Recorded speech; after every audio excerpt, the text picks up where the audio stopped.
Hoje gravo o penúltimo, acho que amanhã gravarei o último vídeo sobre a reflexão com base em Mateus, capítulo 27, com vários versículos quebrados.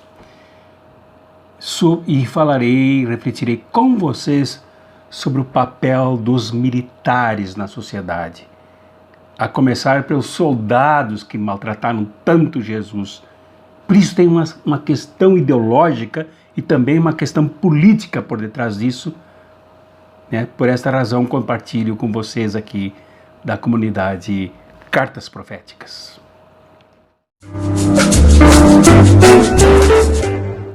E por se tratar dos maltratos contra Jesus, o nosso Salvador, o nosso libertador, Deus homem, aquele que nós louvamos, reverenciamos e compartilhamos sempre, cada vez que comungamos na Santa Eucaristia, eu ofereço essa reflexão à comunidade aqui, vocês do canal Espiritualidade Revolucionária.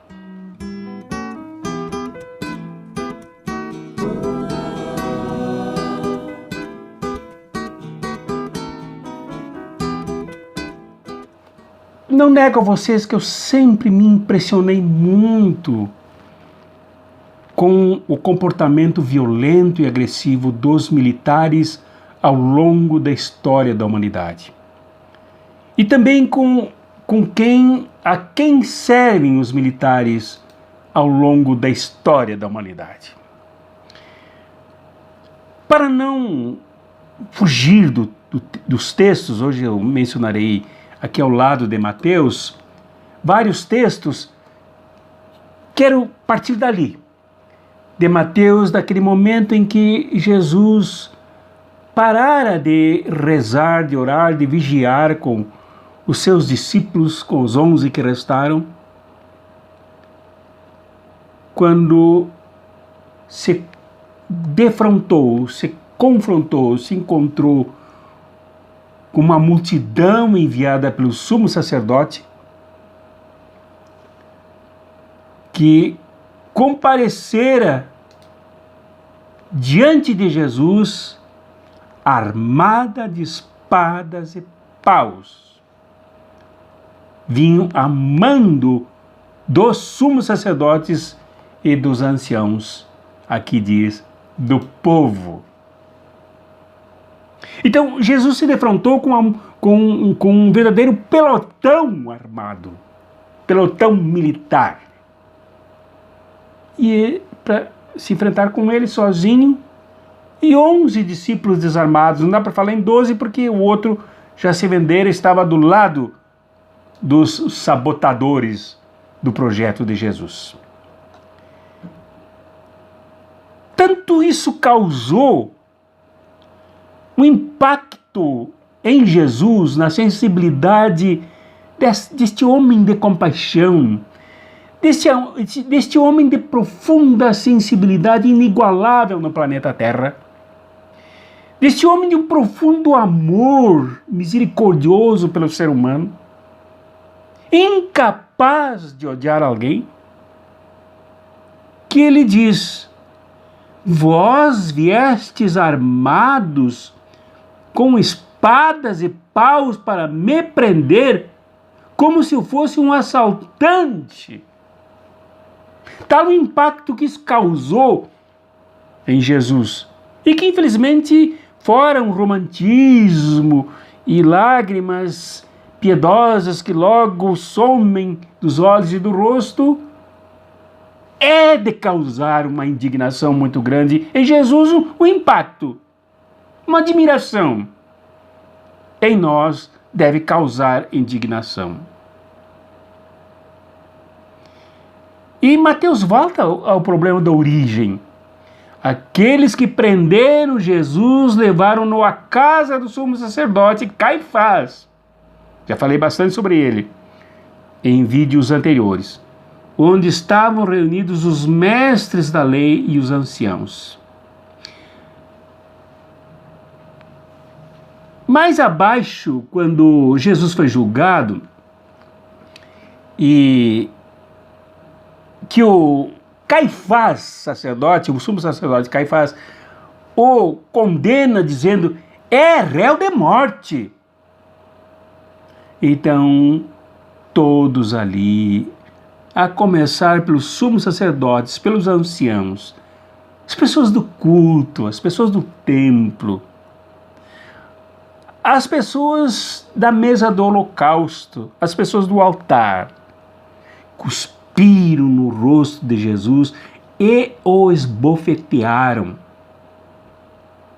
Outros lhe deram bordoadas, dizendo, faze-nos uma profecia, Cristo, quem foi que te bateu? E aí o escárnio, o deboche, a humilhação, o distrato para colocar Jesus para baixo moralmente.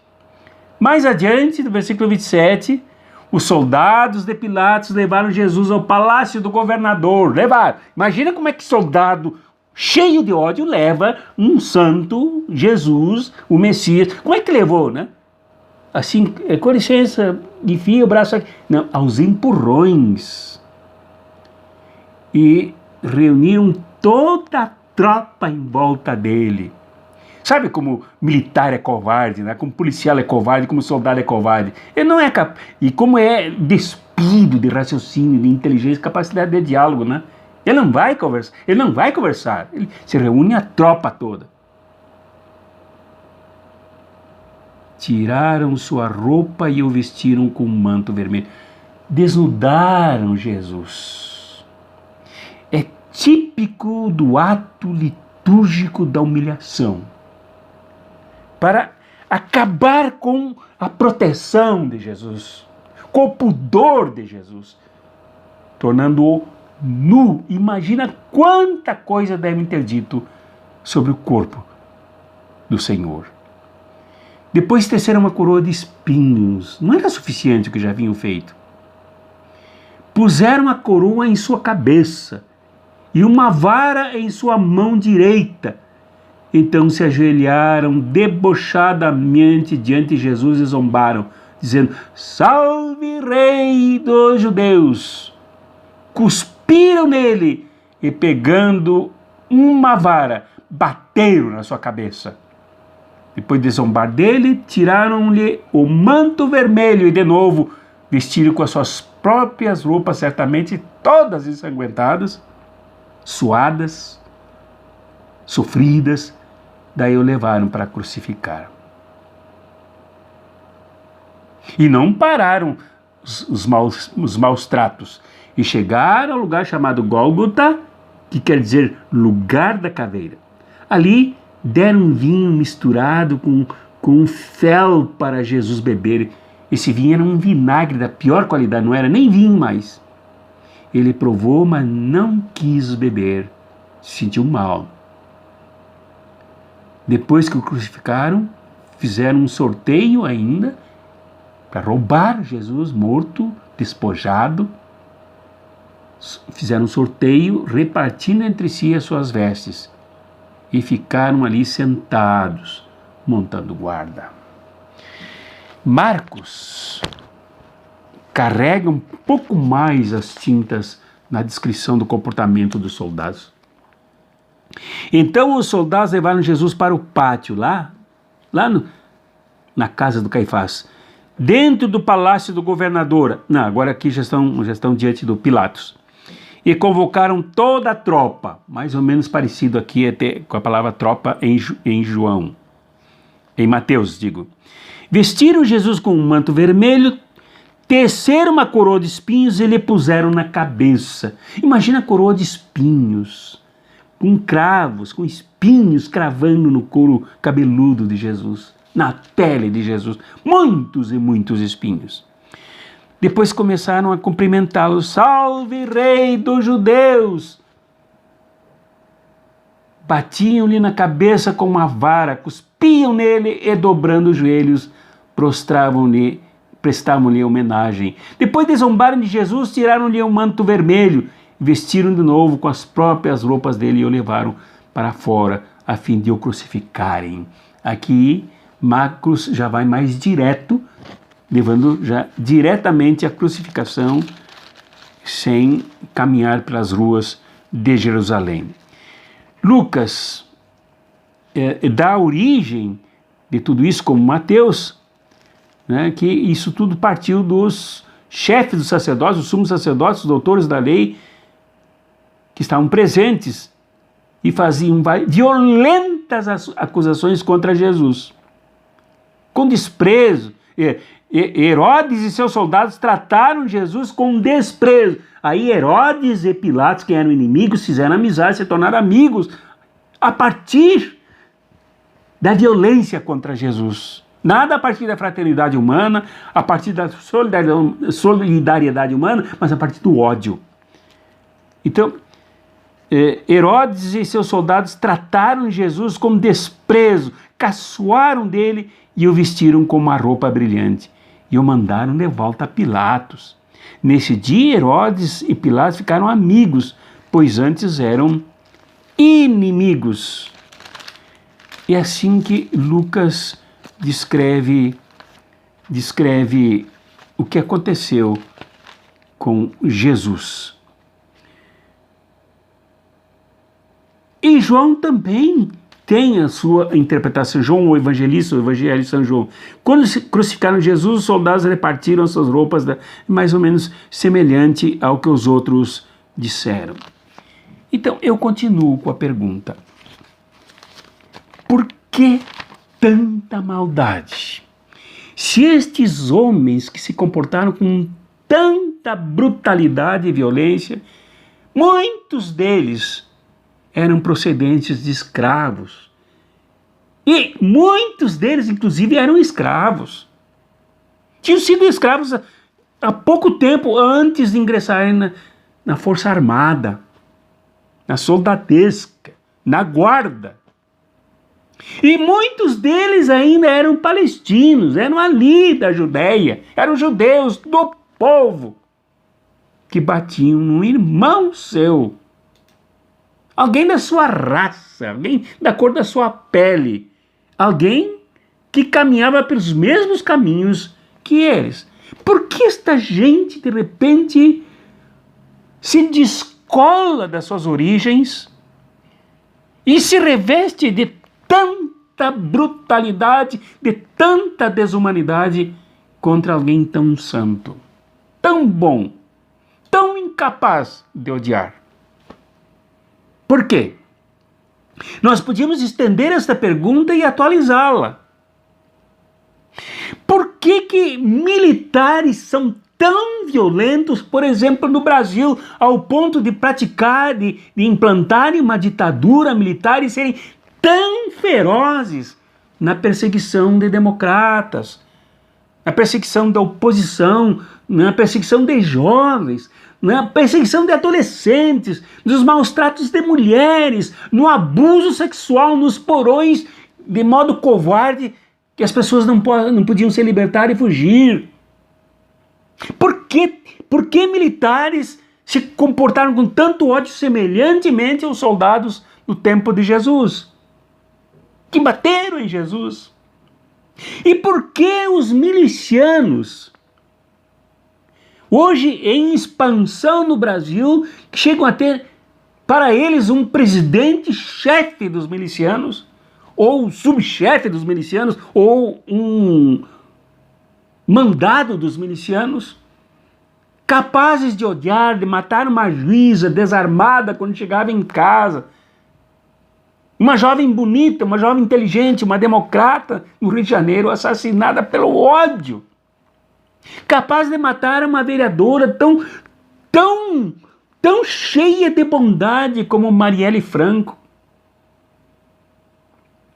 capazes de perseguir negros e negras somente pelo fato de serem negros e negras e pobres, moradores de favelas, e matar, chacinarem sem deixar pistas. Como aconteceu aquela vez na Igreja da Candelária, quando mataram 25 pessoas que dormiam na rua. Como pode ser tão maus? Como pode ser tão rancorosos?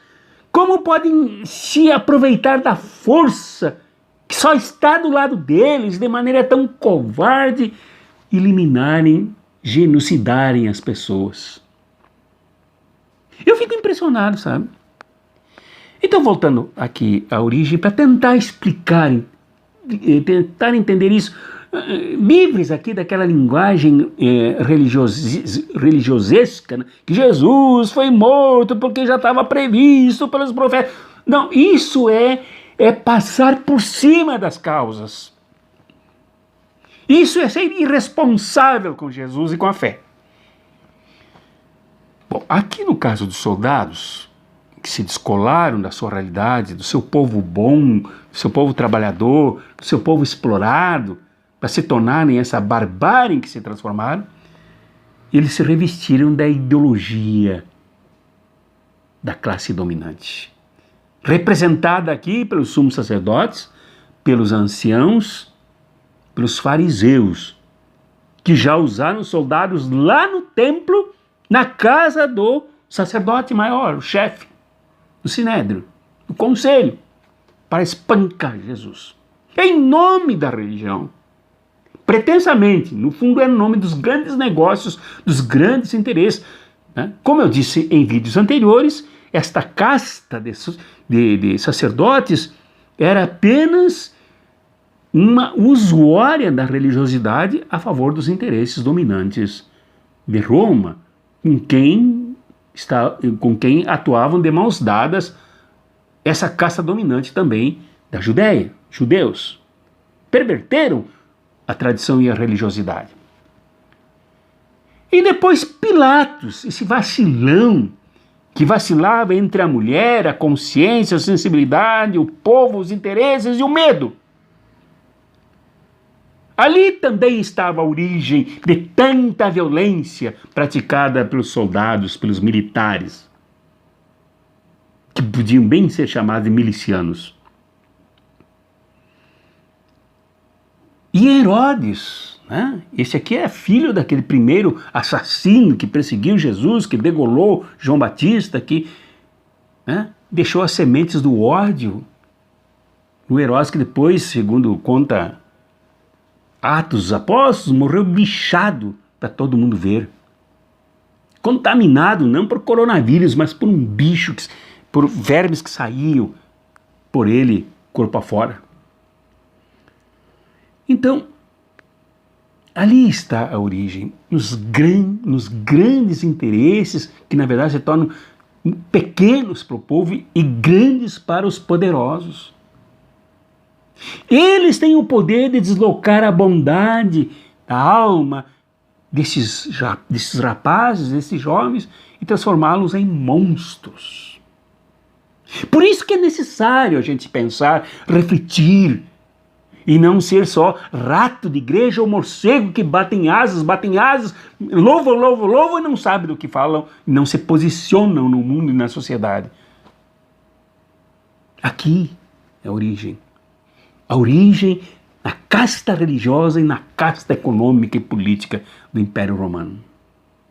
Esta é a mesma explicação para os militares modernos, para muitos militares brasileiros que fizeram neste país, entregando o país, esvaziando o país de liberdade, de dignidade, de justiça, jogando massas e massas na miséria e na pobreza, roubando e assaltando o povo de todas as formas, armados, sem que o povo tivesse direito a reagir.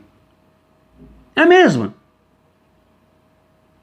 Eu mesmo, nas minhas comunidades, nas minhas igrejas, vi muitos soldadinhos, filhos do seu Barbosa, filhos do seu Silva, filhos da dona Moreira, filhos da dona Maria e tal, que eu conhecia, que frequentavam a igreja, mas que eram possuídos de tanta arrogância que quando se aproximavam de mim, já se aproximavam de ódio, prontos a dar vozes de prisão.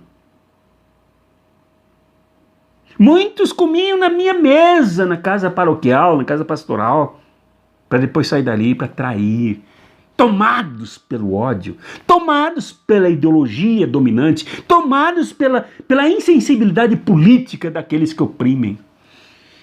Isso explica.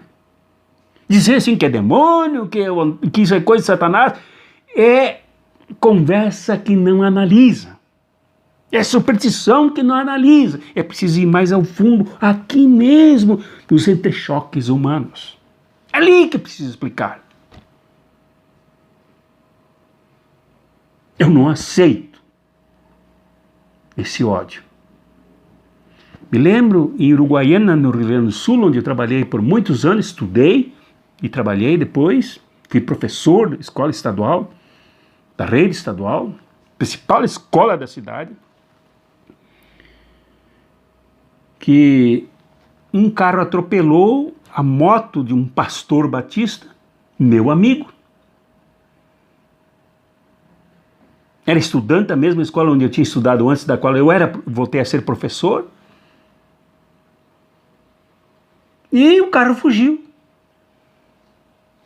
Ele foi transportado ao hospital. Eu fui na delegacia perguntar para o delegado quais as providências que se tomaria para ajudar aquele rapaz. O delegado olhou com ódio para mim e disse: é lamentável que alguém venha aqui se meter no meu trabalho e me ameaçou de prisão porque eu fui interessado pelo meu próximo. Não há raciocínio, não há inteligência, não há sensibilidade, não há humanidade.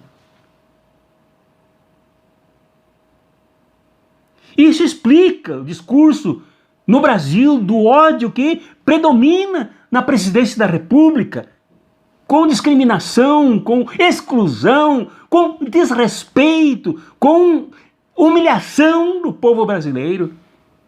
Porque este é o discurso do ódio que vem desde antes dos tempos do sumo sacerdote, passou e se firmou no Templo de Jerusalém, passou e se firmou em Roma, e de lá para cá vem se consolidando nas mãos daqueles que odeiam o povo, odeiam os pobres, odeiam os trabalhadores, odeiam suas próprias origens. Para terminar, hoje eu recebi de uma pessoa muito especial para mim, esperando de mim, inclusive, uma manifestação, e eu a farei de forma agora não tão clara, mas farei, um áudio atribuído ao general de exército Walter Braga Neto.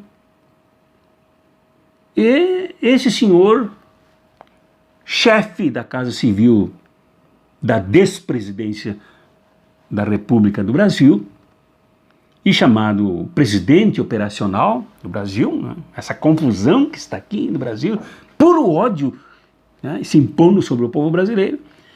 E eu ouvi mais de uma vez esse áudio. Eu não posso garantir que seja dele. Perguntei várias vezes para a pessoa tentou investigar e não pode garantir porque algumas coisas que ele diz ali não fecham com a biografia dele que eu averiguei, mas o que a voz diz representa o pensamento do ódio que age em militares, que age em policiais, que age em soldadozinhos de nada, que saem aí pela rua, bater nos negros e negras, bater nos pobres, e exterminar a juventude, que faz o que fizeram em São Paulo, pegando jovens desarmados e chacinando na frente de todo mundo, depois chegando à conclusão que não aconteceu nada. Esta voz satânica do ódio aí nesse áudio dizia, justificando que as Forças Armadas, que a Força Armada, que os militares foram feitos para a guerra. E mente, diz duas verdades, mas distorce. Diz que as Forças Armadas só existem e agem com base em dois princípios. No princípio da hierarquia e no princípio da disciplina. É verdade, eu defendo isso. É verdade. Só faltou uma coisa. No áudio mentiroso de mais de 15 minutos, em que ele afirma os preconceitos contra patriotas, inclusive contra governadores eleitos diretamente pelo povo no Nordeste, que ele não teve a coragem de citar, que ele chama de traidores da pátria, como por exemplo o governador Flávio Dino. Ele diz que esses seriam mortos, porque militar não está aí para brincar. E mente nos tempos da ditadura, justificando que eles precisaram matar as pessoas. E patriotismo para esta voz do covarde do áudio, do rancoroso do áudio. Patriotismo para eles, é isso que está acontecendo no Brasil. Destruição de tudo que é nosso. Tudo. Matança de indígenas, de quilombolas, bem como os soldados fariam hoje. No Jesus quilombola, no Jesus indígena, no Jesus negro, no Jesus negra, no Jesus pobre, no Jesus classe operária, sem direito a nada, aposentadoria, sem direito absolutamente a nada. No Jesus batido, cuspido, debochado e humilhado em todos aqueles que são explorados por esse tipo de discurso, por esse tipo de ação, por esse tipo de comportamento militar desses traidores do bem, da justiça, da compaixão. Não, este general, ou este criminoso que emitiu esse áudio, que está se multiplicando aí nos grupos das redes sociais, do WhatsApp principalmente, esse mentiroso, ou esse ignorante, esse seguidor de Herodes, esse seguidor de Pilatos, esse anticristo, esqueceu de dizer, ou ele não sabe dizer, que tem um terceiro princípio nas Forças Armadas, a ideologia, a visão de mundo. O que fez os soldados bater daquela maneira em Jesus, cuspir em Jesus, jogar Jesus no chão, humilhá-lo ao máximo, até extrair dele o mais precioso bem que ele tinha, que era a vida, era a ideologia, a visão de mundo. Negam a sua origem para adotar a ideologia, a visão de mundo, a visão de princípios, a visão de ação do opressor, criminoso, dominador. A mesma ideologia desta voz que é compartilhada covardemente pelos grupos é a ideologia de Herodes, é a ideologia de Pilatos, é a ideologia de Caifás. Porque as Forças Armadas podem muito bem, os policiais poderiam muito bem, como já aconteceu em nosso país, por exemplo, no tempo de Brizola, no Rio Grande do Sul, com a polícia honrada defendendo os interesses da pátria. Poderia muito bem adotar uma outra ideologia e continuar com a hierarquia e a disciplina. Uma ideologia realmente social, realmente democrática, realmente defensora da pátria, e não isso que está aí. A ideologia do ódio, a ideologia que defende os interesses internacionais e nacionais. É isso que faz Jesus sofrer de novo hoje, cada vez que esses bandidos, que esta gente que causa impacto do próprio Jesus, mas como vieram de paus e espadas, armados, como se eu fosse um bandido, como se eu fosse um marginal.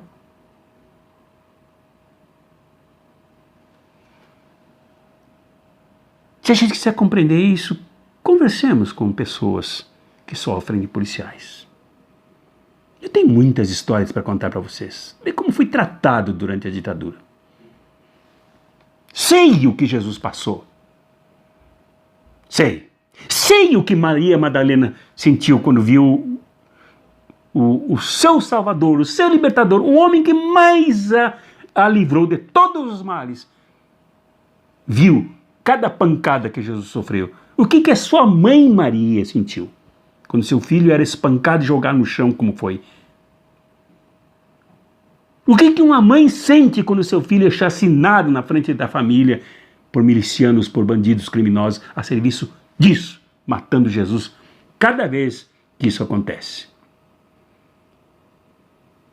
Hoje me alonguei um pouquinho mais, né, para tratar disso, porque isso está presente na nossa conjuntura, na nossa sociedade, no nosso mundo. Pensemos nisto, reflitamos nisso, tomemos isso como material de indignação, de revolta e de rebeldia. Todos valores muito bem acolhidos por Jesus. Abraços críticos e fraternos.